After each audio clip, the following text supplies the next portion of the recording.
میں نہیں جانتی اس چائے کی پیالی میں کچھ تھا یا پھر کوئی اور بات تھی۔ جیسے ہی میں نے تھوڑا بہت کھا کر چائے پی تو میرا سر بھاری ہونے لگ گیا۔ آخر میں مجھے یہ یاد ہے کہ آنٹی نے کہا بیٹا تم تھک گئی ہو، تھوڑی دیر آرام کرو، حاشر جاؤ بہو کو اس کے کمرے میں لے جاؤ۔ مجھ کو نہیں معلوم تھا کہ میرے ساتھ کیا ہونے جا رہا ہے۔ میں ان لوگوں پر اندھا اعتبار کر رہی تھی۔ اس کے بعد مجھے کچھ یاد نہیں تھا کہ کیا ہوا۔ اگلی صبح جب میں اٹھی تو میں نے دیکھا کہ میری حالت کچھ ٹھیک نہیں تھی۔ میں اس بات پر پریشان تھی اور پھر میں نے اپنے ذہن پر زور دے کر سوچا کہ کیا بات ہوئی تھی، لیکن اتنی ہی دیر میں باہر سے دروازہ بجا اور حاشر کی ماما کل سے مختلف حلیہ میں چلی آئیں۔ یوں لگ رہا تھا جیسے وہ کسی آفس سے آئی ہے، کیونکہ اس نے پینٹ کوٹ پہنا ہوا تھا اور اس کے چہرے پہ بہت گہرا میک اپ تھا۔ وہ کل والی آنٹی سے بالکل الگ آنٹی لگ رہی تھی۔ آنٹی نے مسکرا کر کہا کہ اٹھ گئی میری بیٹی؟ تو میرا دھیان بھی میری حالت سے ہٹا اور میں نے کہا جی آنٹی، کیا میں رات بھر سوتی رہی ہوں؟ آنٹی نے کہا بیٹا تم رات بھر نہیں سوئی، تم پچھلے ایک ہفتے سے سو رہی ہو۔ یہ بات سن کر مجھے شدید حیرت کا جھٹکا لگا اور میں تقریباً چیخ اٹھی۔ کیا کہہ رہی ہیں آپ؟ آنٹی، اب کی بار آنٹی کچھ عجیب ہی طرح سے ہنسی۔ کچھ نہیں میری بچی، اٹھ کر منہ ہاتھ دھو لو اور چینج کر لو، نیچے کچھ مہمان آئے ہیں، ان سے بھی ملنا ہے اور پھر ہم کھانا کھانے باہر چلیں گے۔ میرے دل میں پہلی بات تھوڑا سا خوف تھا، لیکن میں تھوڑی ہمت کر کے اٹھی اور جا کر چینج کر کے آ گئی۔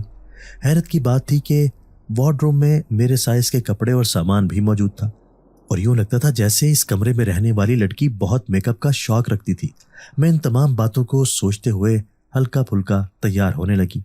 میں زیادہ یہ سوچ کر پریشان ہو رہی تھی کہ میں ایک ہفتے سے گھر پر نہیں ہوں تو کیا ماما بابا میرے بارے میں کیا سوچ رہے ہوں گے، اور کیا بابا نے مجھے ڈھونڈا نہیں ہوگا۔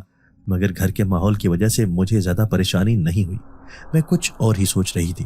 میں دل میں سوچنے لگی جن کو میرے وہاں رہنے سے کوئی فرق نہیں پڑتا تو کیا میرے وہاں نہ رہنے سے فرق پڑے گا؟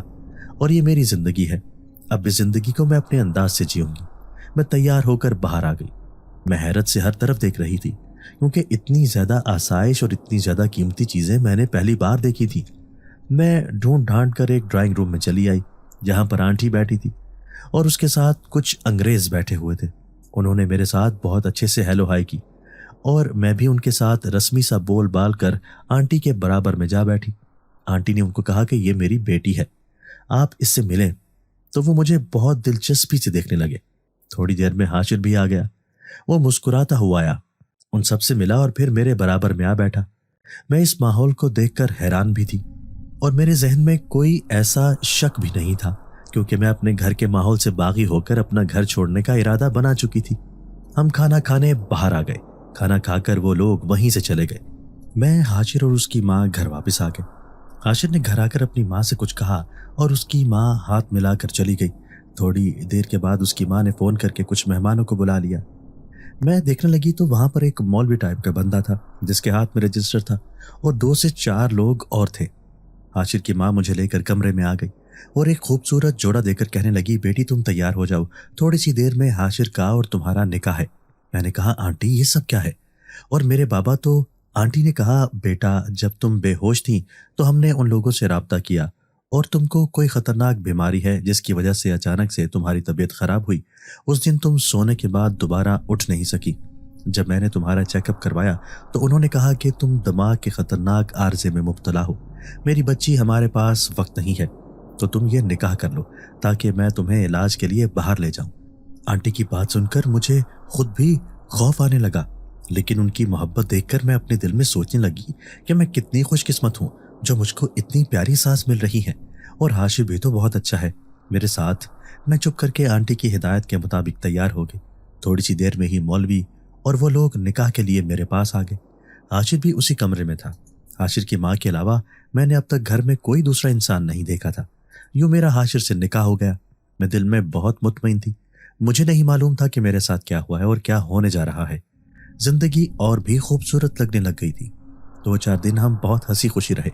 اس دوران وہ لوگ ہر آنے والے مہمان کے بارے میں مجھے یہی بتاتی رہیں کہ یہ ہمارے بزنس کے سلسلے میں آئے ہیں، لیکن میں چاہ کر بھی یہ نہیں پوچھ سکی کہ وہ لوگ کیا بزنس کرتے ہیں۔ ایک دن حاشر میرے پاس آیا اور کہنے لگا چلو اٹھو جلدی سے میرے ساتھ چلو، تو میں تمہارے گھر لے کر جانا ہے۔ میں نے حیرت سے کہا کہ کیوں؟ میں اب اس گھر نہیں جانا چاہتی، جس پر حاشر نے بڑے پیار سے کہا کہ ایسی باتیں نہیں کرتے، میں خود تمہیں وہاں بھیجنا نہیں چاہتا، لیکن تم وہاں پر آرام سے جاؤ اور کمرے میں جو بھی تمہاری قیمتی چیز ہے جس میں خاص طور پر تمہارے ڈاکومنٹ ہوں وہ اٹھا کر لے آؤ۔ میں نے کہا کہ ایسا کیوں؟ تو حاجر کہنے لگا کہ میری جان، ہم تم کو علاج کے لیے باہر کے ملک لے جائیں گے اور اس کے لیے تمہارے پاس کاغذات کا ہونا بہت ضروری ہے، جس پر میں اور بھی مطمئن ہو گئی اور میں تھوڑی دیر بعد حاجر کے ساتھ اپنے گھر کو آ گئی۔ لیکن یہاں پہنچ کر مجھے شدید حیرت ہوئی، کیونکہ گھر پر صرف میری ماما تھی، میرے بابا نہیں تھے۔ میری ماما نے مجھ سے بہت اچھے سے بات کی اور مجھے کہنے لگی، بیٹا میں شرمندہ ہوں کہ میں نے تمہارے ساتھ بہت برا کیا، جاؤ کچھ دیر داماد کے ساتھ اپنے کمرے میں چلی جاؤ اور اپنے بابا کے آنے سے پہلے پہلے جو بھی تمہاری ضروری چیزیں ہیں وہ اٹھا کر لے جاؤ، میں تمہارے بابا کو تمہارے بارے میں کچھ نہیں بتاؤں گی۔ یہ باتیں سن کر مجھے حیرت بھی ہوئی اور میں خاموشی سے حاجر کے ساتھ اپنے کمرے میں آ گئی۔ وہاں آ کر میں نے جلدی جلدی جو قیمتی چیزیں تھیں وہ لیں اور اپنے سارے کاغذات دیے۔ بار بار مجھے یہ خیال آ رہا تھا کہ یہ چیزیں کس لیے لے جا رہی ہوں، لیکن مجھے پوچھنے کا من نہیں کر رہا تھا کہ میں حاجر سے یا اپنی ماما سے کچھ پوچھوں۔ میں اپنا سارا سامان لے کر باہر آ گئی۔ اتنے میں نے دیکھا کہ رحمت بابا، جو امی کے جانے کے بعد سب سے زیادہ میرے قریب تھے اور جو مجھ کو میرے ماں باپ سے زیادہ پیارے تھے، وہ مجھے دیکھ کر دوڑے چلے آئے اور کہنے لگے، میری بیٹی تم کہاں چلی گئی تھی؟ میں بہت پریشان تھا۔ میں رحمت بابا سے کہنے لگی کہ بابا، میں نے شادی کر لی ہے اور میں اپنے کاغذات دینے آئی ہوں۔ مجھے دیکھنے لگے، بیٹا یہ تم نے کیا کیا؟ تمہیں پتا ہے کہ تمہارے بابا تمہارے لیے کتنے پریشان ہیں؟ تو میں نے کہا کہ اگر بابا میرے لیے پریشان ہوتے تو وہ ساری عمر میرے ساتھ ایسا سلوک نہیں کرتے، اس لیے مجھے بھی اب بابا کی کوئی پرواہ نہیں ہے۔ رحمت بابا مجھ کو روکتے رہے، وہ کہہ رہے تھے کہ صاحب جی کو آنے دو بیٹا، ان سے مل لو اور گھر سے ایسے نہیں جاتے۔ اگر تم نے شادی بھی کر لی ہے تو میں صاحب سے بات کروں گا تمہارے لیے اور تم ایک طریقے سے گھر سے جانا۔ میں نے بابا کی بات نہیں سنی اور میں کچھ خیال آنے پر رو پڑی۔ میں نے کہا کہ جس باپ نے مجھے اندھیرے کمرے میں رونے کے لیے ہمیشہ اکیلا چھوڑا، وہ مجھے اس گھر سے کیا رخصت کرے گا؟ لو میں آج خود اپنے ہاتھوں سے ہی رخصت ہو رہی ہوں۔ بابا میرا دل جب کرے گا میں آپ کو ملنے کے لیے بلا لیا کروں گی، آپ پریشان مت ہوں، آپ کی بیٹی اب بہت خوش ہے۔ اور اس طرح میں روتے ہوئے اپنے گھر سے چلی آئی۔ میرے ہاتھ میں میرا سامان کا بیگ تھا۔ آخری بار بابا نے دیکھا تو حاشر میرے ساتھ بیٹھے مسکرا رہے تھے اور بابا کو دیکھ کر میں نے ہاتھ ہلا دیا اور میں حاشر کے ساتھ واپس اپنے گھر آ گئی۔ 2 سے 3 دن میرے کاغذات بنوا لیے گئے بیرون ملک روانگی کے لیے اور مجھے بتایا گیا کہ بیٹا تمہارے دماغ کے آپریشن کے لیے تمہیں لے جا رہے ہیں، تمہیں ایک سیریس مسئلہ ہے۔ شکر ہے گھر کے ڈاکٹر نے ہمیں وقت پر بتا دیا، ہم اپنی بیٹی کا علاج کروا کے اس کو بہت جلد ٹھیک کر کے گھر لے آئیں گے، ایسا مجھے حاشر کی ماں نے بولا اور میں ہنسی خوشی جانے کے لیے تیار ہو گئی۔ مجھ کو ذرا بھی ڈر نہیں لگ رہا تھا، مجھے لگ رہا تھا کہ میں بالکل ٹھیک ہو کر واپس آ جاؤں گی۔ میرے کاغذات میں بھی یہی لکھوایا گیا تھا کہ میں کسی شدید بیماری میں مبتلا ہوں اور آپریشن کے لیے باہر جا رہی ہوں۔ وہ لوگ مجھے باہر لے گئے اور دماغ کے آپریشن کے نام پر مجھ کو ایڈمٹ کروا دیا۔ مجھے نہیں معلوم میرے ساتھ کیا ہوا کیا نہیں، لیکن مجھے بس یہ یاد ہے کہ جب مجھے ہوش آیا تو مجھے نظر نہیں آ رہا تھا، میں چیخ اور چلا رہی تھی۔ لیکن حاشر کی ماں نے کہا کہ بیٹا کچھ دن لگیں گے، تم بالکل ٹھیک ہو جاؤ گی، آپریشن کی وجہ سے کچھ دن کے لیے تمہاری نظر چلی گئی ہے۔ میں اتنی بڑی بیوقوف تھی کہ میں نے ان کی اس بات پر بھی یقین کر لیا۔ کچھ ہی روز میں وہ مجھے لے کر پاکستان آ گئے۔ پاکستان آنے کے بعد جب میرے زخم ٹھیک ہو گئے اور کافی دن ہو گئے اور مجھے نظر نہیں آیا تو میں نے پوچھا، ماما مجھے نظر کیوں نہیں آتا؟ تو حاشر کی ماں نے کہا کہ بیٹا ڈاکٹر کہتے ہیں کہ تم جلدی دیکھنے لگو گی۔ اب میری آنکھوں سے پٹی کھل چکی تھی۔ ایک دن بیٹھے بیٹھے میں نے اچانک ہی اپنی آنکھوں پر ہاتھ رکھا تو یہ دیکھ کر میرے دونوں پیروں سے زمین نکل گئی کہ میری آنکھوں میں تو آنکھیں ہی نہیں ہیں، میری آنکھیں نکال لی گئی تھیں۔ میں بہت چیخی چلائی، روئی پیٹی اور حاشر نے اور اس کی ماں نے میری زیادہ پرواہ نہیں کی۔ مجھے لگا شاید میرے ساتھ کچھ غلط ہو گیا ہے۔ جب میں حاشر پر ناراض ہوئی تو اس نے پہلی بار مجھ سے سختی کی اور کہا کہ خاموش بیٹھو، تم کوئی پہلی لڑکی نہیں ہو، تم سے پہلے بھی مختلف لڑکیاں ہمارے کام آ چکی ہیں، تم جانتی ہو کہ تمہاری آنکھوں کی ہمیں کیا قیمت ملی ہے۔ یہ سن کر مجھ پر غم کا پہاڑ ٹوٹ پڑا، لیکن اب کوئی فائدہ نہیں تھا۔ میں بے وقوف تھی اور ساتھ میں خوبصورت بھی۔ اب ان کے پاس دوسرا سیدھا ہاتھ آ گیا تھا۔ روز مجھ پر نت نئے ظلم کیے جاتے اور میں اپنی قسمت کو روتی کہ جو خود اپنی عزت نہیں کرتا اس کے ساتھ یہی ہوتا ہے۔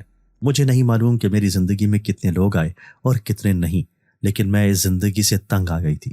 لیکن میری نہ ہونے کی وجہ سے میں بالکل بے بس تھی۔ ایسے ہی وقت میں میری مختلف تصویریں بنائی جاتی تھیں جو مجھے نہیں معلوم کہ کہاں بھیجی جاتی تھیں۔ ایک روز میں ہمت کر کے اپنے اندازے سے ایسے نکل گئی۔ مجھے نہیں معلوم تھا کہ میں کہاں جا رہی ہوں۔ کسی نے مجھے بیٹا کہہ کر پکارا اور مجھے لگا کہ شاید کوئی صحیح انسان ہے۔ وہ مجھے بیٹا کہہ کر اپنے گھر لے گیا، مگر مجھ پر ایک مصیبت کے بعد دوسری مصیبت آ گئی۔ یہ بھی انہی کے قبیلے سے کوئی نکلا۔ یہاں پر بھی میرے ساتھ پچھلا سلوک ہونے لگا۔ کچھ روز بعد انہوں نے مجھے کسی کو بیچ دیا۔ میں اس کی قید سے نکل کر بھاگ گئی۔ کچھ موقع پا کر اس بات پر اس کو مجھ پر بہت غصہ آیا اور اس نے میرا پیچھا کیا۔ ایسے ہی مجھے نہیں معلوم میں کیسے اس ویرانے میں پہنچ گئی۔ میں بری طرح چیخ رہی تھی۔ جس پر وہ شخص غصے میں تھا اس نے اٹھا کر مجھے پتھر دے مارا، جو کہ میری گردن کے پاس لگا اور مجھے لگا کہ شاید میری جان نکل گئی ہو۔ مجھے آگے کا کچھ یاد نہیں۔ تھوڑی دیر بعد مجھے لگا کہ میں بالکل ہلکی پھلکی ہو گئی ہوں۔ تب میں نے دیکھا کہ وہاں پر میری لاش پڑی ہے اور وہ شخص پریشانی کے عالم میں گھورے جا رہا ہے اور کہہ رہا ہے کہ میرے تو سارے پیسے برباد ہو گئے، اب میں کیا کروں، اور الٹا میں کسی پولیس کیس میں پھنس جاؤں گا۔ یہ سوچ کر اس نے بڑا سا پتھر اٹھا کر میرا چہرہ کچل ڈالا اور میری شناخت مٹانے کے لیے میرے کپڑے اتار کر بھی اپنے ساتھ لے گیا۔ یہ تھی میری کہانی۔ یہ کہہ کر تانیہ کی روح بری طرح رونے لگی۔ یہ ساری کہانی سن کر تانیہ کی ماں بہت بری حالت میں ہو گئی۔ وہ اپنے آپ کو پوچھنے لگی کہ کاش وہ اپنے شوہر کو چھوڑ کر نہ جاتی، اور اگر گئی تھی تو اپنی بیٹی کو ساتھ لے جاتی۔ شاہ بابا نے تانیہ کی روح سے پوچھا کہ باقی لوگ کون تھے جن کو تم نے مارا، اور تم کاشف کے نمبر پر بار بار کال کیوں کرتی رہتی تھی؟ تو تانیہ نے بتایا کہ بابا وہ تمام لوگ تھے جنہوں نے میرے ساتھ غلط کیا۔ میری روح ان کو ڈھونڈتی رہتی اور پھر کسی بہانے سے رات کو ان کو کہیں پر نظر آ جاتی اور اس طرح ان کو اپنے پیچھے لگا کر اس ویرانے میں لے آتی اور پتھر سے اس کا سر کچل ڈالتی۔ اور کاشف ایک اچھا انسان ہے۔ میں اس کو اس لیے فون کرتی تھی کیونکہ یہ میری لاش کو لے کر گیا تھا اور اس نے بڑے دکھ سے کہا تھا، نہ جانے کس کی بہن بیٹی تھی، اس نے مجھ پر ایک بھی غلط نظر نہیں ڈالی۔ تو مجھے یہ انسان اچھا لگا۔ میری آنکھوں میں آنسو تھے، وہ بالکل میری چھوٹی بہن جیسی تھی۔ میں رو پڑا اور کہنے لگا تھا، تانیہ بہن کاش تم زندہ ہوتی۔ تو تانیہ کی روح بولی کہ کاشف بھائی مجھے معاف کرنا، میں نے تمہیں بہت ڈرایا، پر میں کیا کرتی اور کوئی راستہ نہیں تھا۔ میرے مجرم کا صرف مجھے پتا تھا، پولیس کیا کر لیتی ایک لاوارث لاش کے لیے۔ اچھا، بابا نے پوچھا، بیٹی اب تم کیا چاہتی ہو؟ تانیہ نے کہا کہ کچھ بھی نہیں، میرا بدلہ پورا ہو چکا ہے۔ میں بیٹھ کر یہ سب کچھ دیکھتا رہا اور حیران بھی تھا اور پریشان بھی، لیکن تانیہ کی روح جو بہت بری طرح زخمی تھی اس کو دیکھ کر کوئی بھی عام انسان ڈر جائے، لیکن ہم کو یہ بات سلجھانی تھی تو ہم بیٹھے رہے۔ بابا نے کہا، بیٹا بس اب تم اپنی دنیا میں چلی جاؤ، جو ہونا تھا ہو گیا اور تمام مجرم اپنے انجام کو پہنچ چکے ہیں۔ تانیہ اپنی ماں سے کہنے لگی، ماں آپ کے اور بھی بچے تھے، کاش آپ مجھے ساتھ لے جاتی، یا نہیں لے کر گئی تھی تو میری بات تو سن لیتی۔ میں آپ سے بہت ناراض تھی، لیکن میں چاہ کر بھی آپ کا کچھ نہیں کر سکتی کیونکہ آپ میری ماں ہیں۔ یہ سن کر تانیہ کی ماں رو پڑی۔ ہم سبھی لوگ موجود تھے، سب رو پڑے۔ تانیہ کی روح کہنے لگی کہ میری لاش تو صحیح آدمی کو مل گئی تھی اور مجھے دفن کر دیا گیا۔ میں جانے سے پہلے آپ کو وہ جگہ بتانا چاہتی ہوں جہاں پر انہوں نے دوسری لڑکیوں کو دفنا رکھا ہے۔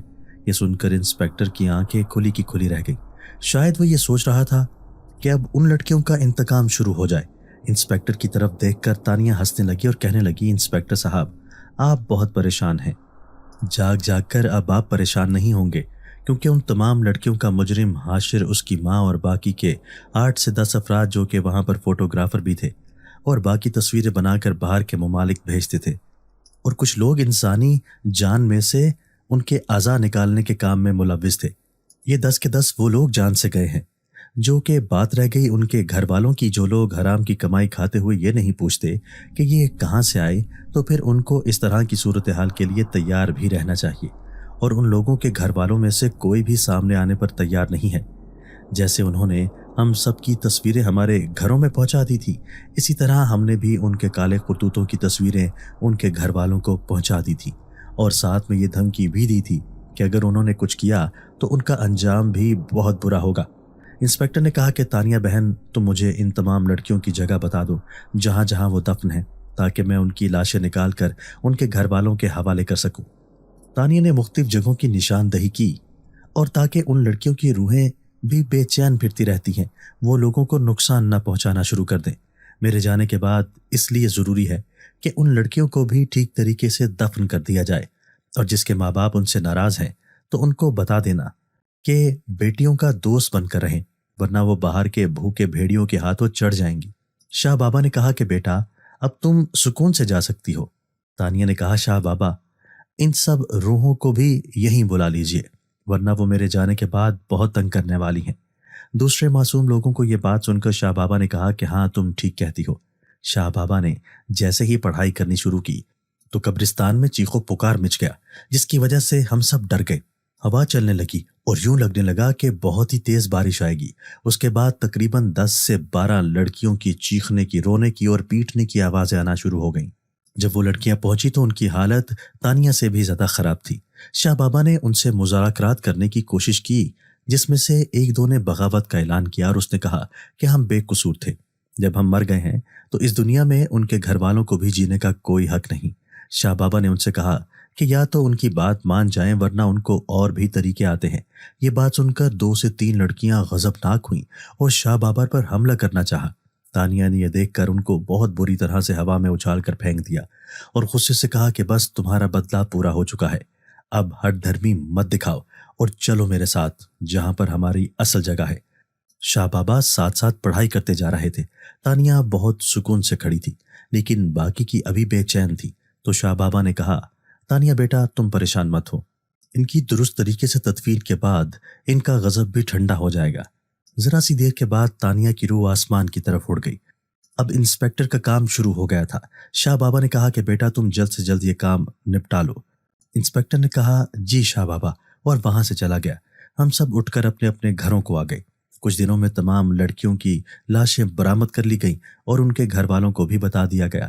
کچھ لوگ سامنے آئے اور کچھ نے کہا کہ جب مر گئی ہیں تو کیا فائدہ ہوا، سو ہوا، اب مزید بدنامی نہیں چاہتے۔